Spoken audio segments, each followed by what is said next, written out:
I think a change in settings is well deserved, considering how the last year went. So I thought I'd find myself somewhere more comfortable where I can brace myself as I go through the topics. As we all know, in January, we were already off to a bad start. It almost seemed like an omen as to how the rest of the year was going to go. With pretty much all of Australia gone up in flames, and an estimated 100 billion animals lost to the fire. And not long after that, we got news that Iranian General Qasem Soleimani was killed in a drone strike. Now, if the reason was to protect US personnel, why not strike Kim Jong-un, who had been firing ballistic missiles with nuclear capability over Americans? Or attempt to justify the death of Jamal Khashoggi at the hands of Mohammed bin Salman in 2018. Just because Mohammed bin Salman didn't kill Khashoggi doesn't mean he still doesn't have his blood on his hands. And now, just this month, it looks like Trump's administration wants to give MBS immunity over Khashoggi's death. And still in January, the World Health Organization is notified of the novel coronavirus that was spreading throughout China. And I still remember back in that time going over TikTok and seeing videos of Chinese citizens collapsing and waiting in line outside of hospitals waiting to get health care. And then later, Iran fired 2 ballistic missiles at 2 military bases in Iraq.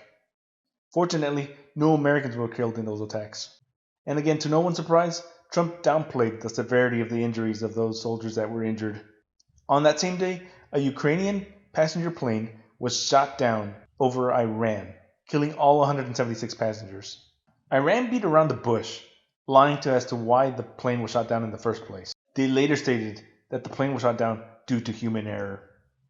But who, though, decides that a plane, just 8 minutes after takeoff, was a threat to them? Finally, in mid-January, Trump's impeachment trial begins for his abuse of power and obstruction of Congress, just to ask Ukrainian leader Volodymyr Zelensky for a favor, to look for damning information on Hunter Biden and Joe Biden. And all while that's going on, the first case of the coronavirus has finally shown up on Washington State, where a 30-year-old man was said to have flown in from China. And a few days later, China put the city of Wuhan on lockdown, putting 11 million people into quarantine. And after all that, everyone seemed to be sad to learn that Kobe Bryant and his daughter Gigi had died on a helicopter crash, along with 7 other passengers. And a crash that we will never learn as to why it happened, because helicopters don't happen to have black boxes like airplanes do. Then in early February, Trump was acquitted on both articles of impeachment, but as if we didn't expect that, with Republicans holding Senate majority and most of them siding with anything that Trump said so as not to lose favor or political influence. And if you don't believe that's the case, those same people that supported him don't support him now, or his baseless theories of election fraud. At least on a good note, February does close off with Harvey Weinstein being found guilty of third-degree rape and first-degree criminal act. In March, Italy does become the first country to implement a nationwide lockdown, closing all borders, stores, except grocery stores and pharmacies. With the virus spreading quickly throughout the country, it does become apparent how fatal this is for the senior community. At the time, the virus had already infected 120,000 people and killed over 4,000. And just 2 days after that, on March 13th, Trump finally declares a national emergency because of the coronavirus. But he continued to state that it was no more deadlier than the flu, or that it was a hoax. Even on election night, he would continue to say that after election night, that the virus would go away, disappear, but it's still here. And still in March, the stock market plunges below 3,000 points for the first time since 1987. I mean, we can't blame him for that. That's all due to the pandemic. But he handled the pandemic poorly, and it could have been resolved. And also, the Olympics were pushed back till 2021. And this is still just the first 3 months of 2020. Quickly snowballs from there. And as the months went on, cases and deaths grew exponentially over the months. By the end of March, there were just 25,000 cases and 1,000 deaths here in the US.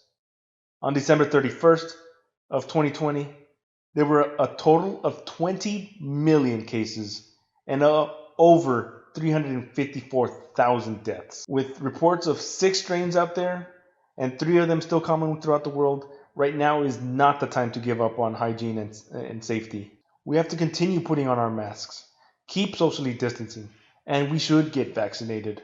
I understand that some people are skeptical of getting that vaccine, but that's all fear based on conspiracy theories. And things are bound to get worse if we don't abide by the safety measures given to us by the CDC and the World Health Organization. Luke Letlow, a 41-year-old conservative who fought to keep the country running normally, has died from the coronavirus. Many conservatives have been stubborn to give citizens a living wage for those unable to work.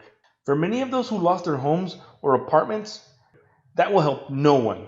And the one person behind it all, Mitch McFuckface, is the one who's been fighting to get relief out of the hands of citizens. What will be left of the economy if there's no one left to keep the stores open? The Paycheck Protection Program did very little to help small businesses stay open since it was abused by people who didn't need it. Honestly, I'm very surprised that Trump was very vocal about increasing the direct payments to citizens.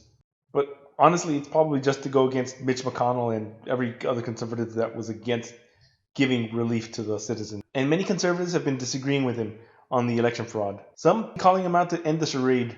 And as the days pass, Trump has gotten even more dangerous than ever before, inspiring one representative from Texas to say that it will take violence to finally overturn the election in Trump's favor.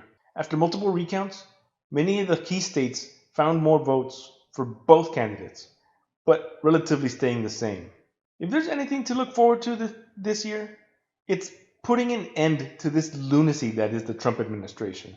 I've really had enough of Trump and his crooked friends.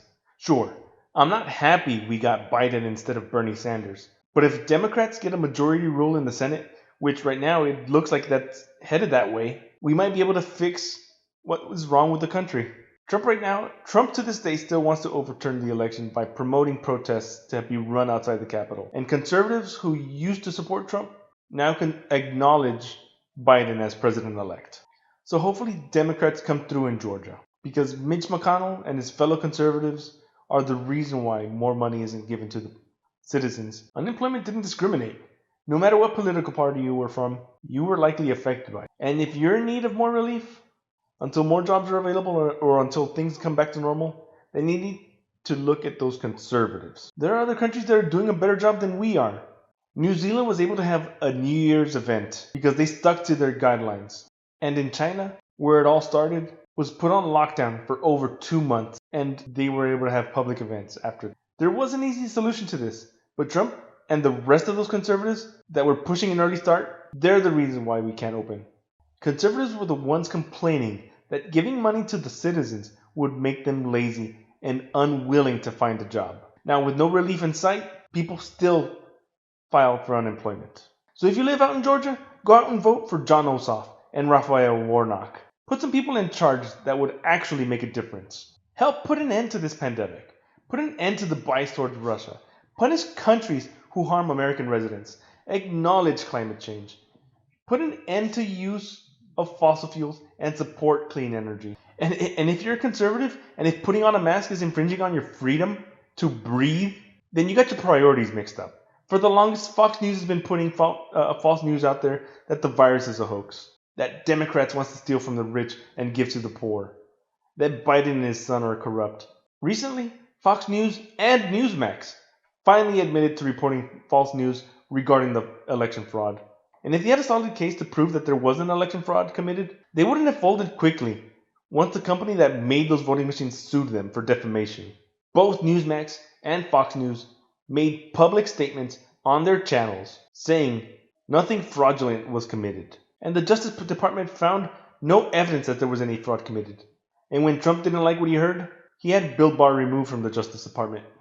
And the same goes for the accusation on Joe Biden, when Bill Barr stated that there was no need for a special prosecutor to investigate Joe Biden and his son Hunter Biden. Now, if all media were to say that there was a storm coming, but one channel would say that it's going to be sunny outside, would you still continue to listen to that one source just because you like that channel? Just think about it next time. Listen to more than one source.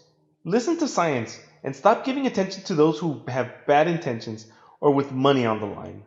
And hopefully, we don't have to talk about Trump and the virus much longer this year. So if you would, leave a like and comment down below how 2020 went for you and what you look forward to in 2021. You can also follow me on Twitter, Twitch, Discord, and Instagram. I'll leave the links down below. This is the Axel Does Podcast coming to you from Texas. Have a good day, and let's go do something.